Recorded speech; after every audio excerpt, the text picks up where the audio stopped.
I'm working on the fretboard inlays. I'm trying to stay real traditional with this guitar, and so I'm doing the snowflake and slotted diamond pattern that Martin used in their first couple of years of making D45s, and I think now they're all that hexagon shape, but I like the more delicate look of the snowflakes, so that's what I'm doing. Now what I've done here is painted the areas of the fretboard where the inlays are going to go with white paint, because pencil really doesn't show up on the ebony. After the paint dries, I marked the reference lines that I need. So there's the center line of the fretboard, and then the center line in the fret spaces where the inlays will go. And what I do with those lines is line up the inlays right along those lines, and then I trace around them, and that tells me where to route.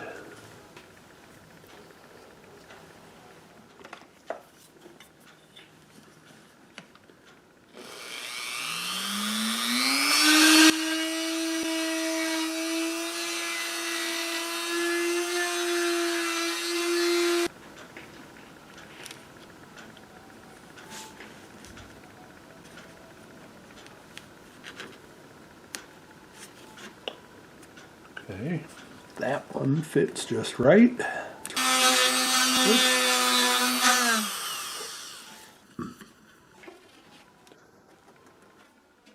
Alright, so that one fits fine. Do the last diamond there. And then I'll move up the fretboard.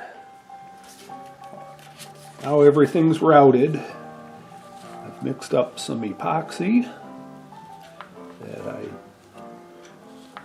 put into each one of the cavities, and set in the pieces.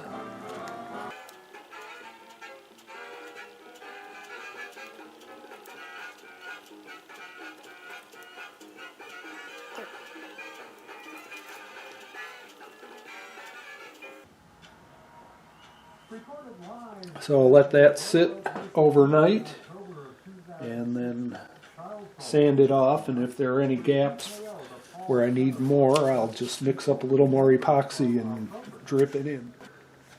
Today I'm going to inlay a very traditional torch pattern on the peghead, and I bought this from a supplier, DePaule supply company, and it comes glued to a piece of cardboard, arranged very nicely.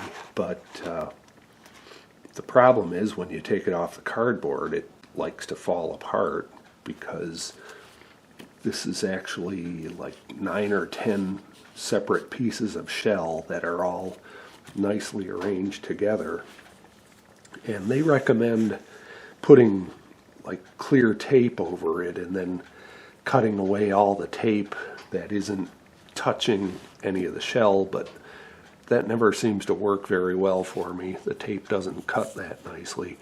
So what I do instead, before I take it off the cardboard, is I super glue little pieces of wood to hold all the separate sections together. And that way I can handle this as a unit. So this is the main part. Like I said, it's like 8 or 10 pieces of wood, and then there are a lot of little pieces that will also have to get inlaid, but I won't do those until after I get this piece on the peghead.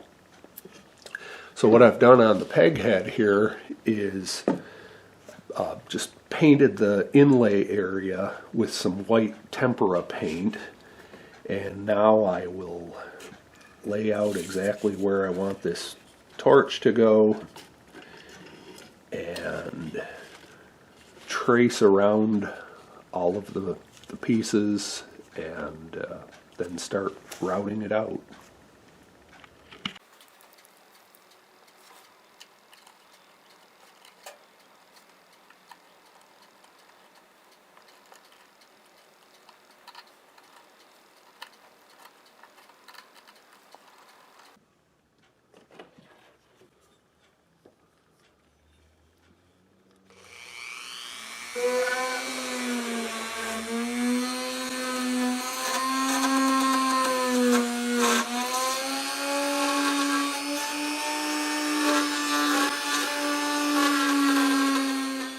I've got it routed out.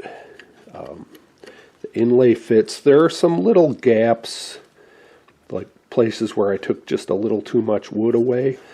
And because the face veneer is only about 50 thousandths of an inch thick, I wound up routing down into the mahogany, and I don't want that to show up in the where the gaps are. So before I glue that main part of the inlay, I am going to just put some black ink everywhere in here, and then the gaps won't show because this will make the whole background look black. I'm using medium viscosity super glue to glue this in place. Kind of flood the area.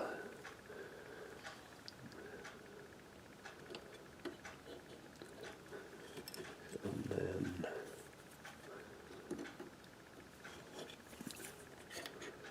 this sets up quite fast. So after this dries, then I can sand it level, get rid of the pieces of wood, obviously, that are holding the whole form together. And then if I see any gaps after I've sanded, I can put more glue into them, and it'll just soak right in, fill in the gaps. I can see some right now, so that's why I'm putting some more glue in spots that I can see, letting it soak in. When I said that this sets up really fast, what I meant was it's only a matter of a couple seconds before it's virtually impossible to pull the inlay back out. And then, of course, after I level this off, I'll put in all those tiny pieces that kind of extend away from the main body of the torch. Little dots that go along here and down here.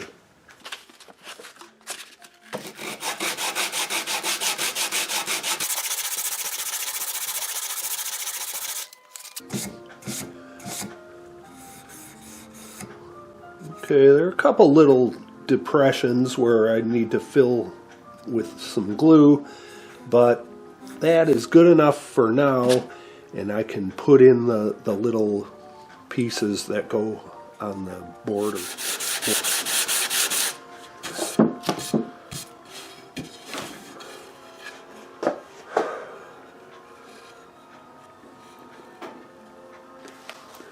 Okay, there it is.